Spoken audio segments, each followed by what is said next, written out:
I was born with the face of an old man. People judged me before they knew anything about me. Part 1. A strange baby is born. I was born in Baltimore, and from the start, I was not like other babies. My father, Roger Button, cared a great deal about respect and appearances. He went to the hospital expecting a normal birth and a moment he could feel proud of.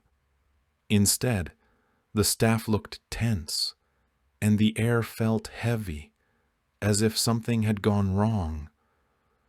When my father finally saw me, he froze. My body was small, yet my face looked old. My skin was wrinkled, my hair was thin, and my eyes did not look like a newborn's eyes. People stared at me with fear and confusion. No one could give a simple explanation. My father felt shame as well as fear. He thought about what others might say, and how the Button family name might be stained. For a moment, it seemed like he wanted to run from the truth. Still, I was his child, and I was alive. In the end, he took me home. My father carried me out with stiff arms, trying to hide what could not be hidden. Part 2. Growing up backward. My father named me Benjamin Button, hoping an ordinary name would make the situation feel less strange. Inside our house, people avoided my room. My mother looked at me with confusion, and the servants moved quickly when they had to care for me. From the start, my body did not match the life of a baby. The cradle felt too small. Baby clothes looked wrong on me. Even simple care was awkward because I looked like someone who should be standing and walking. I was also more quiet than a normal baby. I watched people closely and understood more than they expected, which only made them more uncomfortable. My father tried to hide me from neighbors and friends. He feared gossip more than anything. The house became a closed place, with strict routines and nervous silence whenever someone came near the door. As time passed, the biggest surprise appeared. I did not grow older. I began to grow younger. The change was slow, yet it was real. My wrinkles softened. My skin tightened. My hair grew thicker.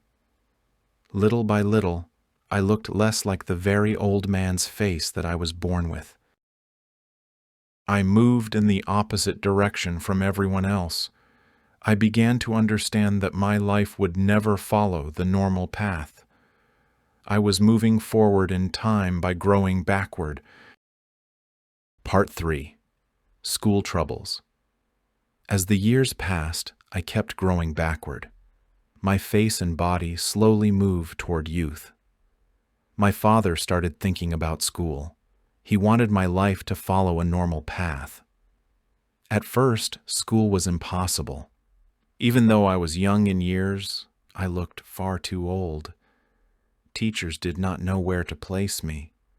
People judged me before they knew anything about me. So I stayed at home while other boys began their lessons. When I looked younger, my father tried again. Eventually, I reached an age and appearance that allowed me to enter a classroom. But I felt out of place.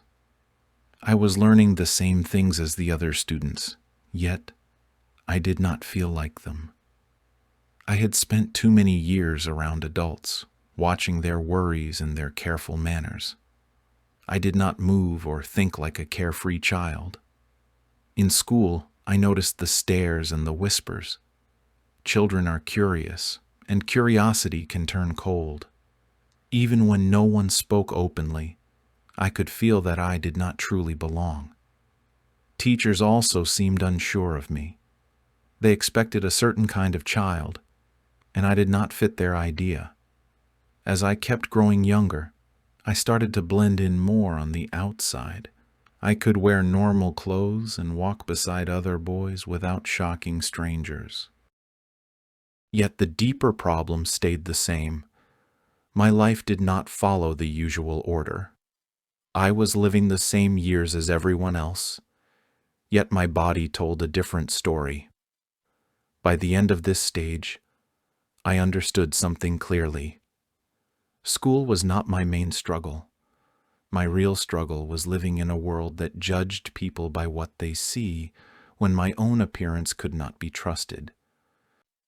Part 4. Meeting Hildegard.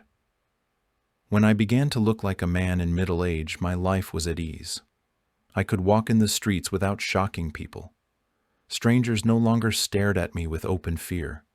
For the first time, I felt close to normal in public. Around that time, my father also relaxed. He seemed less worried about gossip. He wanted me to live a respectable life like other men, and this was the first stage where that hope seemed possible. It was during this period that I met Hildegard Moncrief. I met her at a social gathering filled with polite conversation, music, and careful manners. Most of the guests were young and confident. I looked older than the young men around me, and in that setting, an older look could seem impressive. Hildegard stood out right away. She was lively, admired, and comfortable in the room. She seemed tired of young me who tried too hard to look serious. My face and posture gave me a kind of seriousness, even though I was still young in years. She showed interest in me, and it felt natural, not forced. For the first time, I felt truly seen, not as a secret or a problem, but as a person. I began to look forward to being near her. Hildegard and I moved steadily toward marriage, and people accepted it easily because they judged only what they saw. They saw a young woman and a man who looked mature and stable. When we married, I felt something I had wanted for a long time. The chance to live like a normal man, even if only for a while. Part 5. Marriage and a different kind of aging. When I married Hildegard, my life finally looked normal. We had a home, a steady routine, and a place in society. As a couple, people accepted us easily because I looked like a mature man and she looked young. Hildegard liked being with someone who appeared settled and serious. For my part, I worked hard to be dependable, and I tried to give her a life that felt safe and respectable. Hildegard aged in the usual way, becoming quieter and more tired. At the same time, I looked younger each year. I began to look less like her husband and more like someone closer to her age and later even younger. That change affected more than our appearance. It changed our daily life.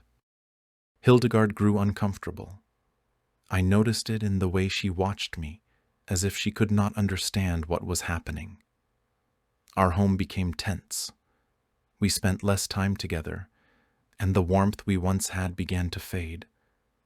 I felt sad for her, and I felt sad for myself. As the years passed, people began to stare. The picture no longer made sense to them.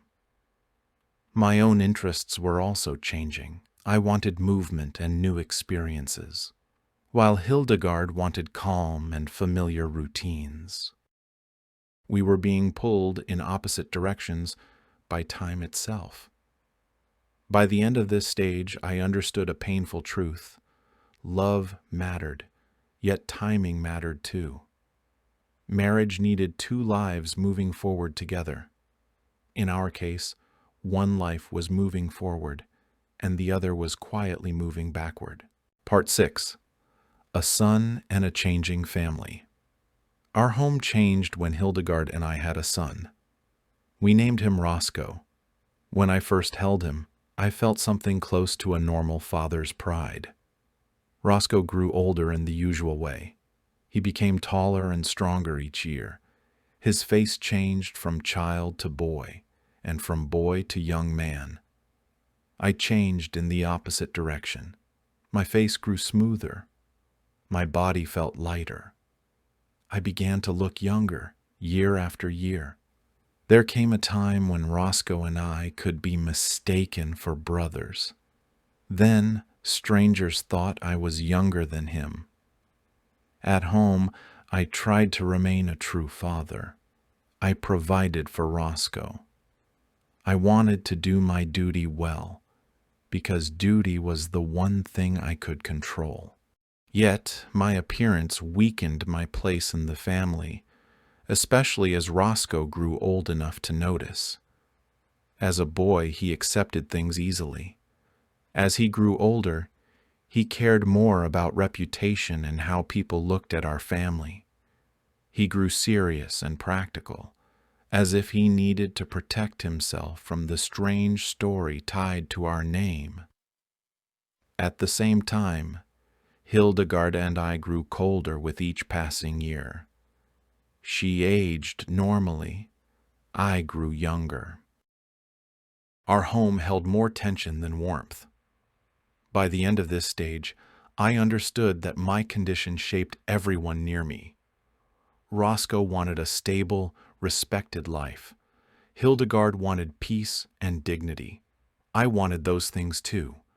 Yet my body kept pulling our family into confusion. Slowly, our family began to adjust around a reality that none of us could change. Part 7. Work and Public Life. As my family life grew tense, I leaned more heavily on work. Work gave me a sense of order when my body refused to stay stable. It gave me routines, goals, and a place in the world without explaining my strange condition. My public life was easier than school or family. I looked older than my true age, so people assumed I had experience. They treated me with respect. I worked hard and learned how businessmen spoke, acted, and protected their reputation. I focused on being dependable and trustworthy. My matured look seemed almost useful. But my backward aging did not stop. My face grew younger in a way, and did not match my passing years. At work, some men began to treat me with too much ease, as if I was just one of them. Others looked at me with suspicion, as if they were trying to solve a puzzle. I realized that people based their expectations on appearances. If a person looks older, people expect authority. If a person looks younger, they expect obedience. My skills did not disappear, yet people began to trust me less because I looked too young for my position at work. In some workrooms, I felt I was becoming less important, even when I was doing the same work as before. By the end of this stage, I knew success in work could not cover up my condition forever. Society trusts only what it can easily understand. Part 8. The marriage breaks apart.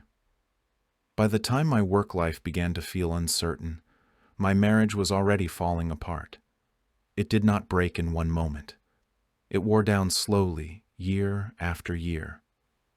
As Hildegard grew older, I kept growing younger. She became calmer and wanted quiet comfort and gentleness. I had energy and was restless. We still lived together, but we stopped sharing the same life. Our days are filled with silence. I tried to act steady and mature, hoping this could hold us together. It could not. Hildegard spent more time with people who made her feel normal. We had grown distant. Roscoe felt the strain in the family home. I was in conflict with myself. My body became younger, bringing more energy and restlessness. Yet my mind carried the weight of marriage and fatherhood. Living with Hildegard felt like living with a stranger. We were polite, but the marriage had become a shell. I realized that staying would not heal anything.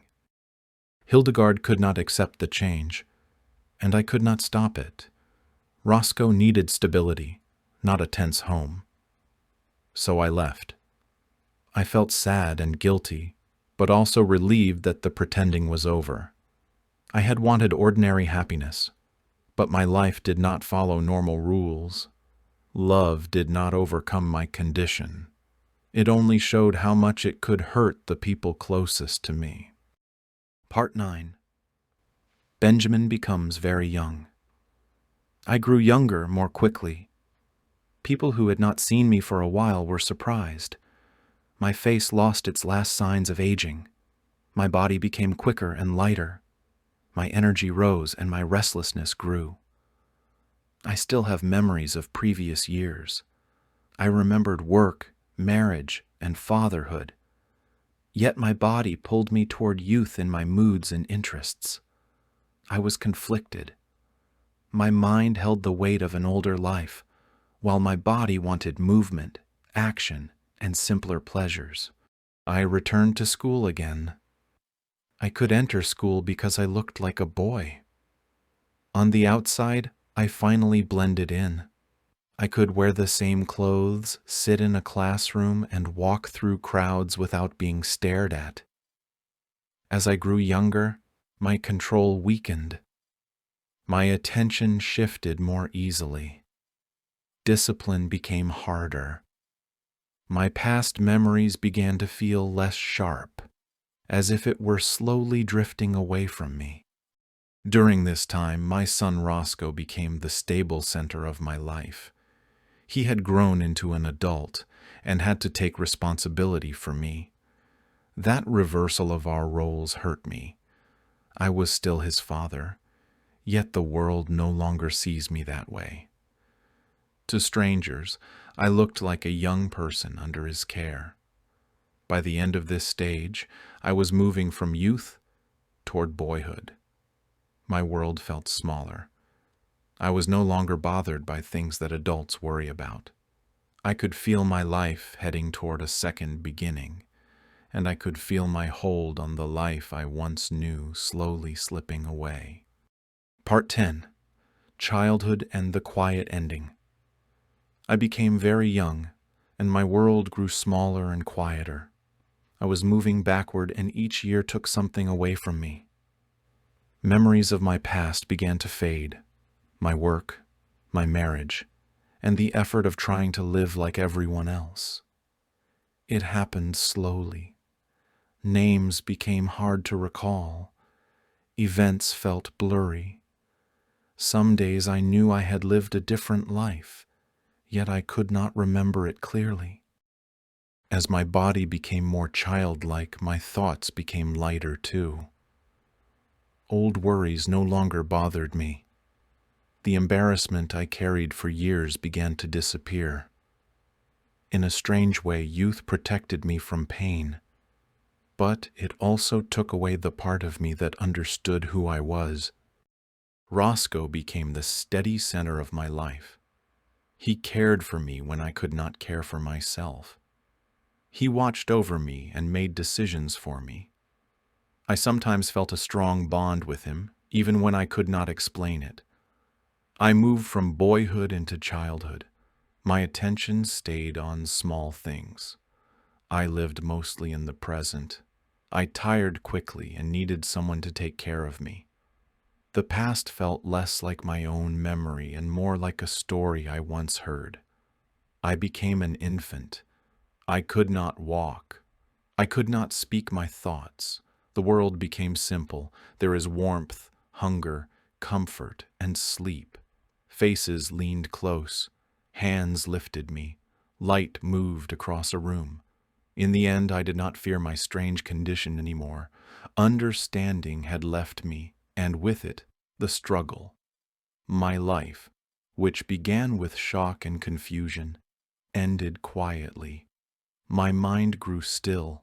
My memories vanished, and I slipped away into infancy without noise, as if my story was gently closed.